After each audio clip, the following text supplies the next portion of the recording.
Наздравување со шампањ, звуци на пијани, како увертира на најгламурозниот настан во годината Виенскиот бал. Годинава по 18 пат во организација на Сдруженијето за културна соработка Јохан Штраус и Австриската амбасада во Македонија.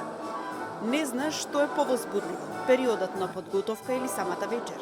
Дамите очигледно се потрудиле околу својот изглед и го запазиле дрес-кодот. Долги свечени тоалети, елегантни фризури, но не заостануваа ниту господата, смокинси и униформи.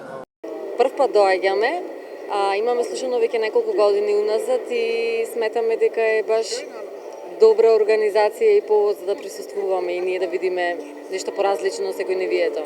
Креацијата е специјално за оваа пригода? Да, специјално. Да, специјално и креацијата и накидот на Келвин Клайн.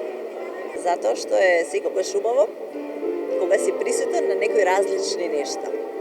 А балот е прилика да бидеме со убави, паметни луѓе, да се дружиме, да се смееме и да играме сите заедно. За прв пат сте на бала? Не, јас мислам дека ми е 7 година поред. Креацијата е специјално за оваа пригода? Креацијата, дали е специјално за оваа пригода, па да речам да. Да речам да. За да биде комплетен аутфитот, се погрижили за накидот како составен дел за да се запази епитетот гламурозен. Годинава доминираше брендот Келвин Клайн. Келвин Клайн од останатите брендови се разликува по својот стил и по историјата која што има. За Келвин Клайн секогаш less is more, помалку е повеќе, софистицираните линии се она што го прават Келвин Клайн да биде уникатен, минималистички и да може да се вклопи во секој стил, да биде и грациозен, но да биде и бунтовен и се што е она всушност и како самиот бренд Келвин Клайн. Јас сум долги години влюбена во брендот Келвин Клайн и поради тоа ми е посебна чест што Божиновски ме поканија да бидам амбасадор за време на Виенскиот бал на овој бренд. Инаку Келвин Клайн со своите современи и прекрасни парчиња секоја сезона ме одушевува. Меѓутоа, новата колекција која што ми беше презентирана од Божиновски посебно ме одушеви и така да вечерва со задоволство ги носам.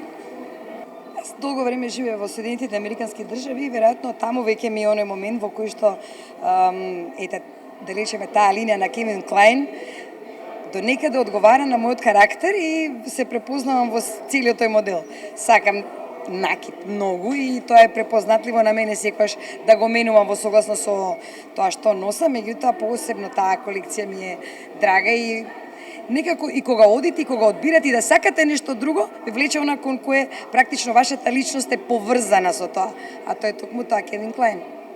Сметав дека за една ваква манифестација, каква што е Виенскиот бал, доликува навистина многу луксузен накид, каков што е Келвин Клайн, сите го знаеме брендот, и знаеме дека компанијата Божиновски онаа која е најзаслужена или да ни биде достапен да можеме да дојдеме до овие прекрасни луксузни парчиња кои навистина прават човек да се чувствува посебно. Зошто?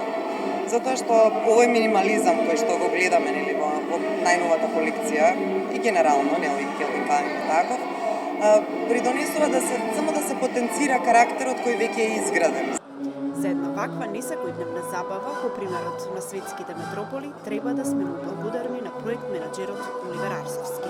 Беше тоа една идеја и акција на Австриската амбасада, тие што туку отвори амбасада во нашата земја и по некои музички канали мене ме пронајдоа и ме замолија дали можам да го организирам Виенскиот бал. Секако на почеток беше многу тешко, бидејќи не знаевме како се организира Виенски бал, затоа ни помогнаа многу музичари од Австрија што дојдоа и диригенти и ни покажаа како тоа се работи.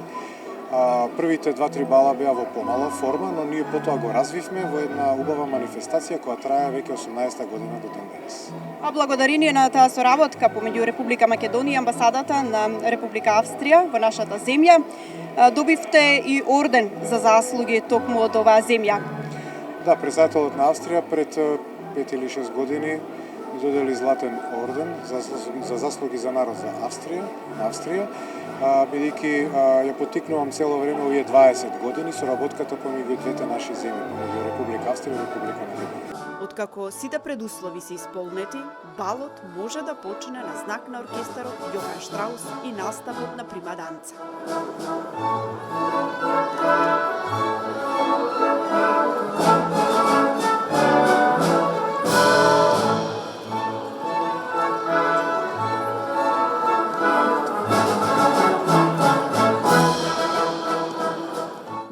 може секој да присуствува, но доминантно е присуството на бизнисмени, представници на културно-забавниот живот и председ дипломатскиот двор. Домаќин на оваа вечер е австриската амбасадорка Рената Коблер. Ich muss ehrlich sagen, es ist не би сакала да правам некоја споредба, меѓутоа можам да кажам дека секоја година овде во Скопје ова манифестација е навистина прекрасна. Доаѓаат луѓе кои што сакаат да се забавуваат, кои што се убаво облечени, кои што се добро расположени и така е збогатуваат манифестација. Она без што не поминува ниту еден бал е познатата захерторта и виенската шницла. Покрај официјалниот дел полонезата, радинскиот марш и валцерот, гостите се забавуваа и на салса и забавна музика.